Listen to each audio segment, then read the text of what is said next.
ಸುವರ್ಣಸೌಧದಲ್ಲಿ ಅಧಿವೇಶನ ನಡೀತಾ ಇರುವ ಹಿನ್ನೆಲೆ ಈಗ ಇಡೀ ಸುವರ್ಣಸೌಧ ಝಗಮಗಿಸ್ತಾ ಇದೆ.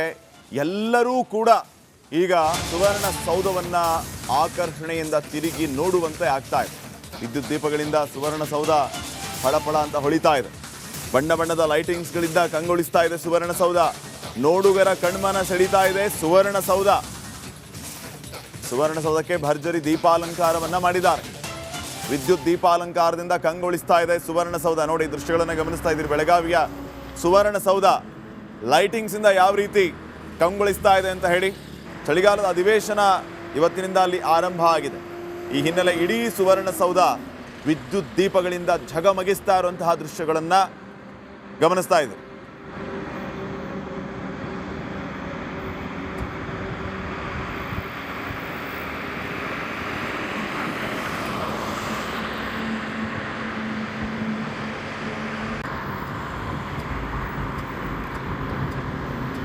ಬಗ್ಗೆ ಇನ್ನಷ್ಟು ಮಾಹಿತಿಯನ್ನು ನೀಡ್ತಾರೆ ಪ್ರತಿನಿಧಿ ಚಂದ್ರಶೇಖರ್. ಈಗ ನೇರ ಸಂಪರ್ಕದಲ್ಲಿ ಜಾಯ್ನ್ ಆಗಿದ್ದಾರೆ.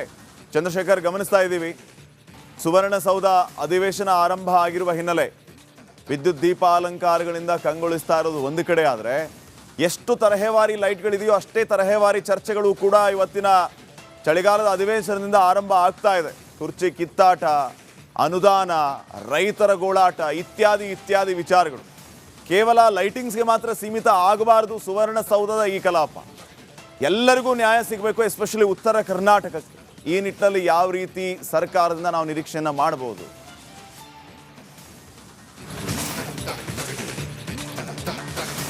ಶ್ರೀಪತ್, ಖಂಡಿತವಾಗ್ಲೂ ಬೆಂಗಳೂರಿನಲ್ಲಷ್ಟೇ ಅಲ್ಲ, ಸುವರ್ಣಸೌಧದಲ್ಲೂ ಕೂಡ ಲೈಟಿಂಗ್ಸ್ಗಳು ಜಗಮಗಿಸ್ತಾ ಇರ್ತಕ್ಕಂಥದ್ದು. ಸೊ ಈಗಾಗಲೇ ನಾವು ಗಮನಿಸ್ಬೋದು ಸುವರ್ಣಸೌಧವನ್ನು ಇನ್ನೇನು ಕತ್ಲಾದರೆ ಕೆಲವೇ ಕ್ಷಣಗಳಲ್ಲಿ ಇಡೀ ಸುವರ್ಣಸೌಧದ ಒಂದು ದೀಪಾಲಂಕಾರ ಸಂಪೂರ್ಣವಾಗಿ ಅದರ ಒಂದು ಅದ್ಭುತ ತುಂಬ ಚೆನ್ನಾಗಿ ಕಾಣುತ್ತೆ. ಸೊ ಏನು ಇಡೀ ಬೆಳಗಾವಿ ಕುಂದಾನಗರಕ್ಕೆ ಬರುವಂಥ ಜನರಿಗೆ ಇದು ಒಂದು ರೀತಿಯಾದಂಥ ಇಡೀ ಕಣ್ಮನ ಸೆಳೆಯುವಂಥ ನೋಟ ಇವತ್ತು ಸುವರ್ಣಸೌಧದಲ್ಲಿ ಕಾಣಿಸುತ್ತೆ.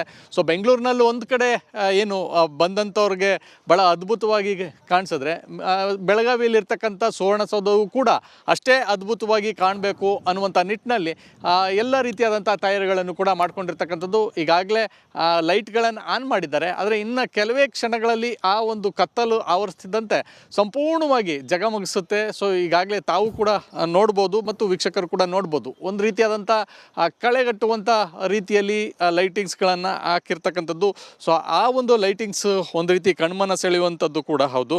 ಇದರ ಜೊತೆಗೆ ಸುವರ್ಣಸೌಧ ಅಂತಂದರೆ ಅದನ್ನು ಕಟ್ಟಿದ್ದಂಥದ್ದೇ ಅಥವಾ ಸುವರ್ಣಸೌಧವನ್ನು ನಿರ್ಮಾಣ ಮಾಡಿದ್ದೇ ಒಂದು ರೀತಿಯಾದಂಥ ಉತ್ತರ ಕರ್ನಾಟಕದ ಭಾಗದ ಸಮಸ್ಯೆಗಳನ್ನು ಬಗೆಹರಿಸಬೇಕು ಮತ್ತು ಇಲ್ಲಿನ ಜನರ ಸಮಸ್ಯೆಗಳನ್ನು ಬಗೆಹರಿಸಬೇಕು ಅನ್ನುವಂಥ ನಿಟ್ಟಿನಲ್ಲಿ ಇಲ್ಲಿ ಸುವರ್ಣಸೌಧವನ್ನು ಸ್ಥಾಪನೆಯನ್ನು ಕೂಡ ಮಾಡಿದ್ದು ಮತ್ತು ಅದನ್ನು ನಿರ್ಮಾಣ ಕೂಡ ಮಾಡಿದ್ದು. ಸೊ ಕಾರಣ ಅಂತಂದರೆ ಉತ್ತರ ಕರ್ನಾಟಕ ಭಾಗ ಅಂತಂದರೆ ನಿರ್ಲಕ್ಷ್ಯಕ್ಕೆ ಒಳಗಾಗಿರ್ತಕ್ಕಂಥದ್ದು ಅನ್ನುವಂಥದ್ದು ಒಂದು ಕಡೆ ಅಪವಾದ ಆದರೆ, ಬಹುತೇಕರು ಪ್ರತ್ಯೇಕ ಉತ್ತರ ಕರ್ನಾಟಕವನ್ನು ಮಾಡಿಬಿಡಿ ಅನ್ನುವಂಥ ಆರೋಪಗಳು ಅಥವಾ ಒಂದಷ್ಟು ಒತ್ತಾಯಗಳು ಕೂಡ ಕೇಳಿಬರ್ತಾ ಇತ್ತು. ಆದರೆ ಆ ರೀತಿ ಆಗಬಾರ್ದು. ಇಡೀ ಕರ್ನಾಟಕ ಸಮಗ್ರ ಕರ್ನಾಟಕವಾಗೇ ಉಳಿಯಬೇಕು. ಹಾಗೆ ಏನು ನಮ್ಮ ದಕ್ಷಿಣ ಕರ್ನಾಟಕ ಭಾಗದಲ್ಲಿ ಬೆಂಗಳೂರು ಅಥವಾ ಬೇರೆ ಬೇರೆ ಮೈಸೂರು, ಈ ತುಮಕೂರು ಈ ರೀತಿಯಾಗಿ ಅಭಿವೃದ್ಧಿ ಹೊಂದಿರತಕ್ಕಂಥ ಜಿಲ್ಲೆಗಳ ರೀತಿಯಲ್ಲೇ ಉತ್ತರ ಕರ್ನಾಟಕವೂ ಕೂಡ ಸಂಪೂರ್ಣವಾಗಿ ಅಭಿವೃದ್ಧಿ ಆಗಬೇಕು ಅನ್ನುವಂಥ ನಿಟ್ಟಿನಲ್ಲಿ ಈ ಭಾಗಕ್ಕೆ ಸುವರ್ಣಸೌಧವನ್ನು ನಿರ್ಮಾಣ ಮಾಡಿ ವರ್ಷಕ್ಕೊಮ್ಮೆ ಇಲ್ಲಿ ಕೂಡ ಅಧಿವೇಶನ ಮಾಡ್ಕೊಂಥದ್ದು. ಅಧಿವೇಶನದಲ್ಲಿ ಪ್ರಮುಖವಾಗಿ ಉತ್ತರ ಕರ್ನಾಟಕ ಭಾಗದ ಸಮಸ್ಯೆ. ಸುವರ್ಣಸೌಧದಲ್ಲಿ ಅಧಿವೇಶನ ನಡೀತಾ ಇರುವ ಹಿನ್ನೆಲೆ ಈಗ ಇಡೀ ಸುವರ್ಣಸೌಧ ಝಗಮಗಿಸ್ತಾ ಇದೆ. ಎಲ್ಲರೂ ಕೂಡ ಈಗ ಸುವರ್ಣಸೌಧವನ್ನ ಆಕರ್ಷಣೆಯಿಂದ ತಿರುಗಿ ನೋಡುವಂತೆ ಆಗ್ತಾ ಇದೆ. ವಿದ್ಯುತ್ ದೀಪಗಳಿಂದ ಸುವರ್ಣಸೌಧ ಫಳಫಳ ಅಂತ ಹೊಳಿತಾ ಇದೆ. ಬಣ್ಣ ಬಣ್ಣದ ಲೈಟಿಂಗ್ಸ್ಗಳಿಂದ ಕಂಗೊಳಿಸ್ತಾ ಇದೆ ಸುವರ್ಣಸೌಧ. ನೋಡುಗರ ಕಣ್ಮನ ಸೆಳೀತಾ ಇದೆ ಸುವರ್ಣಸೌಧ. ಸುವರ್ಣಸೌಧಕ್ಕೆ ಭರ್ಜರಿ ದೀಪಾಲಂಕಾರವನ್ನ ಮಾಡಿದ್ದಾರೆ. ವಿದ್ಯುತ್ ದೀಪಾಲಂಕಾರದಿಂದ ಕಂಗೊಳಿಸ್ತಾ ಇದೆ ಸುವರ್ಣಸೌಧ. ನೋಡಿ, ದೃಶ್ಯಗಳನ್ನು ಗಮನಿಸ್ತಾ ಇದ್ದೀರಿ. ಬೆಳಗಾವಿಯ ಸುವರ್ಣಸೌಧ ಲೈಟಿಂಗ್ಸ್ ಇಂದ ಯಾವ ರೀತಿ ಕಂಗೊಳಿಸ್ತಾ ಇದೆ ಅಂತ ಹೇಳಿ. ಚಳಿಗಾಲದ ಅಧಿವೇಶನ ಇವತ್ತಿನಿಂದ ಅಲ್ಲಿ ಆರಂಭ ಆಗಿದೆ. ಈ ಹಿನ್ನೆಲೆ ಇಡೀ ಸುವರ್ಣಸೌಧ ವಿದ್ಯುತ್ ದೀಪಗಳಿಂದ ಝಗಮಗಿಸ್ತಾ ಇರುವಂತಹ ದೃಶ್ಯಗಳನ್ನು ಗಮನಿಸ್ತಾ ಇದೆ.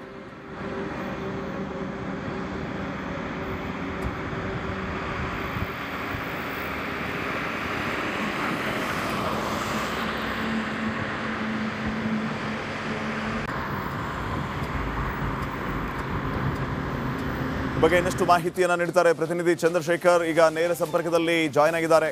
ಚಂದ್ರಶೇಖರ್, ಗಮನಿಸ್ತಾ ಇದ್ದೀವಿ ಸುವರ್ಣಸೌಧ ಅಧಿವೇಶನ ಆರಂಭ ಆಗಿರುವ ಹಿನ್ನೆಲೆ ವಿದ್ಯುತ್ ದೀಪ ಅಲಂಕಾರಗಳಿಂದ ಕಂಗೊಳಿಸ್ತಾ ಇರೋದು ಒಂದು ಕಡೆ, ಆದರೆ ಎಷ್ಟು ತರಹೇವಾರಿ ಲೈಟ್ಗಳಿದೆಯೋ ಅಷ್ಟೇ ತರಹೇವಾರಿ ಚರ್ಚೆಗಳು ಕೂಡ ಇವತ್ತಿನ ಚಳಿಗಾಲದ ಅಧಿವೇಶನದಿಂದ ಆರಂಭ ಆಗ್ತಾ ಇದೆ. ಕುರ್ಚಿ ಕಿತ್ತಾಟ, ಅನುದಾನ, ರೈತರ ಗೋಳಾಟ ಇತ್ಯಾದಿ ಇತ್ಯಾದಿ ವಿಚಾರಗಳು.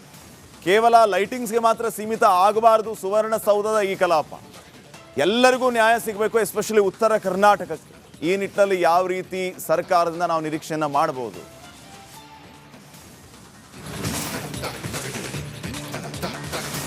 ಶ್ರೀಪತ್, ಖಂಡಿತವಾಗ್ಲೂ ಬೆಂಗಳೂರಿನಲ್ಲಷ್ಟೇ ಅಲ್ಲ, ಸುವರ್ಣಸೌಧದಲ್ಲೂ ಕೂಡ ಲೈಟಿಂಗ್ಸ್ಗಳು ಜಗಮಗಿಸ್ತಾ ಇರ್ತಕ್ಕಂಥದ್ದು. ಸೊ ಈಗಾಗಲೇ ನಾವು ಗಮನಿಸ್ಬೋದು ಸುವರ್ಣಸೌಧವನ್ನು ಇನ್ನೇನು ಕತ್ಲಾದರೆ ಕೆಲವೇ ಕ್ಷಣಗಳಲ್ಲಿ ಇಡೀ ಸುವರ್ಣಸೌಧದ ಒಂದು ದೀಪಾಲಂಕಾರ ಸಂಪೂರ್ಣವಾಗಿ ಅದರ ಒಂದು ಅದ್ಭುತ ತುಂಬ ಚೆನ್ನಾಗಿ ಕಾಣುತ್ತೆ. ಸೊ ಏನು ಇಡೀ ಬೆಳಗಾವಿ ಕುಂದಾನಗರಕ್ಕೆ ಬರುವಂಥ ಜನರಿಗೆ ಇದು ಒಂದು ರೀತಿಯಾದಂಥ ಇಡೀ ಕಣ್ಮನ ಸೆಳೆಯುವಂಥ ನೋಟ ಇವತ್ತು ಸುವರ್ಣಸೌಧದಲ್ಲಿ ಕಾಣಿಸುತ್ತೆ.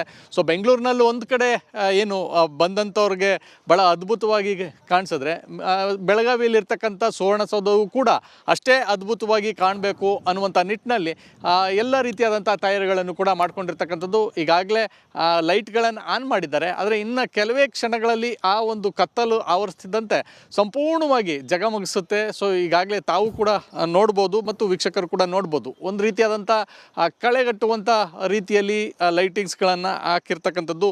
ಸೊ ಆ ಒಂದು ಲೈಟಿಂಗ್ಸ್ ಒಂದು ರೀತಿ ಕಣ್ಮನ ಸೆಳೆಯುವಂಥದ್ದು ಕೂಡ ಹೌದು. ಇದರ ಜೊತೆಗೆ ಸುವರ್ಣಸೌಧ ಅಂತಂದರೆ ಅದನ್ನು ಕಟ್ಟಿದ್ದಂಥದ್ದೇ ಅಥವಾ ಸುವರ್ಣಸೌಧವನ್ನು ನಿರ್ಮಾಣ ಮಾಡಿದ್ದೇ ಒಂದು ರೀತಿಯಾದಂಥ ಉತ್ತರ ಕರ್ನಾಟಕದ ಭಾಗದ ಸಮಸ್ಯೆಗಳನ್ನು ಬಗೆಹರಿಸಬೇಕು ಮತ್ತು ಇಲ್ಲಿನ ಜನರ ಸಮಸ್ಯೆಗಳನ್ನು ಬಗೆಹರಿಸಬೇಕು ಅನ್ನುವಂಥ ನಿಟ್ಟಿನಲ್ಲಿ ಇಲ್ಲಿ ಸುವರ್ಣಸೌಧವನ್ನು ಸ್ಥಾಪನೆಯನ್ನು ಕೂಡ ಮಾಡಿದ್ದು ಮತ್ತು ಅದನ್ನು ನಿರ್ಮಾಣ ಕೂಡ ಮಾಡಿದ್ದು. ಸೊ ಕಾರಣ ಅಂತಂದರೆ ಉತ್ತರ ಕರ್ನಾಟಕ ಭಾಗ ಅಂತಂದರೆ ನಿರ್ಲಕ್ಷ್ಯಕ್ಕೆ ಒಳಗಾಗಿರ್ತಕ್ಕಂಥದ್ದು ಅನ್ನುವಂಥದ್ದು ಒಂದು ಕಡೆ ಅಪವಾದ ಆದರೆ, ಬಹುತೇಕರು ಪ್ರತ್ಯೇಕ ಉತ್ತರ ಕರ್ನಾಟಕವನ್ನು ಮಾಡಿಬಿಡಿ ಅನ್ನುವಂಥ ಆರೋಪಗಳು ಅಥವಾ ಒಂದಷ್ಟು ಒತ್ತಾಯಗಳು ಕೂಡ ಕೇಳಿಬರ್ತಾ ಇತ್ತು. ಆದರೆ ಆ ರೀತಿ ಆಗಬಾರ್ದು, ಇಡೀ ಕರ್ನಾಟಕ ಸಮಗ್ರ ಕರ್ನಾಟಕವಾಗೇ ಉಳಿಯಬೇಕು. ಹಾಗೆ ಏನು ನಮ್ಮ ದಕ್ಷಿಣ ಕರ್ನಾಟಕ ಭಾಗದಲ್ಲಿ ಬೆಂಗಳೂರು ಅಥವಾ ಬೇರೆ ಬೇರೆ ಮೈಸೂರು, ಈ ತುಮಕೂರು ಈ ರೀತಿಯಾಗಿ ಅಭಿವೃದ್ಧಿ ಹೊಂದಿರತಕ್ಕಂಥ ಜಿಲ್ಲೆಗಳ ರೀತಿಯಲ್ಲೇ ಉತ್ತರ ಕರ್ನಾಟಕವೂ ಕೂಡ ಸಂಪೂರ್ಣವಾಗಿ ಅಭಿವೃದ್ಧಿ ಆಗಬೇಕು ಅನ್ನುವಂಥ ನಿಟ್ಟಿನಲ್ಲಿ ಈ ಭಾಗಕ್ಕೆ ಸುವರ್ಣಸೌಧವನ್ನು ನಿರ್ಮಾಣ ಮಾಡಿ ವರ್ಷಕ್ಕೊಮ್ಮೆ ಇಲ್ಲಿ ಕೂಡ ಅಧಿವೇಶನ ಮಾಡ್ಕೊಂಥದ್ದು. ಅಧಿವೇಶನದಲ್ಲಿ ಪ್ರಮುಖವಾಗಿ ಉತ್ತರ ಕರ್ನಾಟಕ ಭಾಗದ ಸಮಸ್ಯೆ. ಸುವರ್ಣಸೌಧದಲ್ಲಿ ಅಧಿವೇಶನ ನಡೀತಾ ಇರುವ ಹಿನ್ನೆಲೆ ಈಗ ಇಡೀ ಸುವರ್ಣಸೌಧ ಝಗಮಗಿಸ್ತಾ ಇದೆ. ಎಲ್ಲರೂ ಕೂಡ ಈಗ ಸುವರ್ಣಸೌಧವನ್ನ ಆಕರ್ಷಣೆಯಿಂದ ತಿರುಗಿ ನೋಡುವಂತೆ ಆಗ್ತಾ ಇದೆ. ವಿದ್ಯುತ್ ದೀಪಗಳಿಂದ ಸುವರ್ಣಸೌಧ ಫಳಫಳ ಅಂತ ಹೊಳಿತಾ ಇದೆ. ಬಣ್ಣ ಬಣ್ಣದ ಲೈಟಿಂಗ್ಸ್ಗಳಿಂದ ಕಂಗೊಳಿಸ್ತಾ ಇದೆ ಸುವರ್ಣಸೌಧ. ನೋಡುಗರ ಕಣ್ಮನ ಸೆಳೀತಾ ಇದೆ ಸುವರ್ಣಸೌಧ. ಸುವರ್ಣಸೌಧಕ್ಕೆ ಭರ್ಜರಿ ದೀಪಾಲಂಕಾರವನ್ನ ಮಾಡಿದ್ದಾರೆ. ವಿದ್ಯುತ್ ದೀಪಾಲಂಕಾರದಿಂದ ಕಂಗೊಳಿಸ್ತಾ ಇದೆ ಸುವರ್ಣಸೌಧ. ನೋಡಿ, ದೃಶ್ಯಗಳನ್ನು ಗಮನಿಸ್ತಾ ಇದ್ದೀರಿ. ಬೆಳಗಾವಿಯ ಸುವರ್ಣಸೌಧ ಲೈಟಿಂಗ್ಸ್ ಇಂದ ಯಾವ ರೀತಿ ಕಂಗೊಳಿಸ್ತಾ ಇದೆ ಅಂತ ಹೇಳಿ. ಚಳಿಗಾಲದ ಅಧಿವೇಶನ ಇವತ್ತಿನಿಂದ ಅಲ್ಲಿ ಆರಂಭ ಆಗಿದೆ. ಈ ಹಿನ್ನೆಲೆ ಇಡೀ ಸುವರ್ಣಸೌಧ ವಿದ್ಯುತ್ ದೀಪಗಳಿಂದ ಝಗಮಗಿಸ್ತಾ